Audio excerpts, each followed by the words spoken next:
কেউ আমার হালকে ডেকে দাও, হালকে সবই কেবে। এ কি সর্বনাশ হয়ে গেল গো, আমি জলদি যাইতাছি, হালকোকে ডেকে আনি। হাল্ক, জলদি বাড়ি চল, তোর মা খুব অসুস্থ। কি বলছো?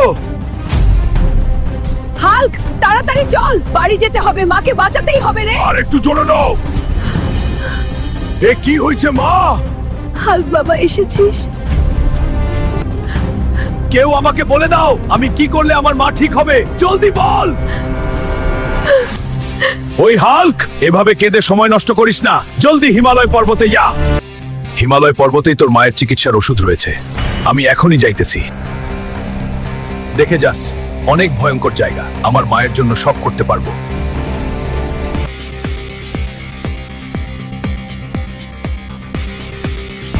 মায়ের জন্য ওষুধ কোথায় পাই রে? পুরা হিমালয় পর্বত শেষ করলাম পড়ায়। বন্ধুরা, তোমরা সবাই এই চ্যানেলটা সাবস্ক্রাইব, ভিডিওতে একটা লাইক দাও, তোমাদের আশীর্বাদে আমি ওষুধ পেয়ে যাব। বন্ধুরা, তোমাদের আশীর্বাদে আমি ওষুধ পেয়ে গেছি, এবার আমার মা সুস্থ হয়ে যাবে। তুই নিশ্চয়ই তোর মায়ের জন্য ওষুধ নিতে এসেছিস? হ্যাঁ জিন ভাই, আমার মা খুব অসুস্থ। এই নিয়ে ওষুধ, মায়ের কথা বললে ফ্রিতে দিলাম। ওহ, এই ওষুধ, হায় এটা দেখতে কত সুন্দর। জিন ভাই, অল্প এগিয়ে দাও, আয় আমার পিঠে উঠে বস। সাধু বাবা, এই নাও ওষুধ এনেছি, এবার আমার মাকে ঠিক করে দাও।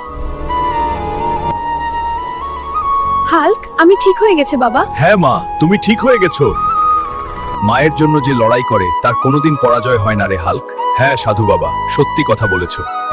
তোমরা দুজন না থাকলে আমি ঠিক হতাম। ধন্যবাদ, তোমাদের সাহায্য ছাড়া আমি মাকে বাঁচাতে পারতাম না।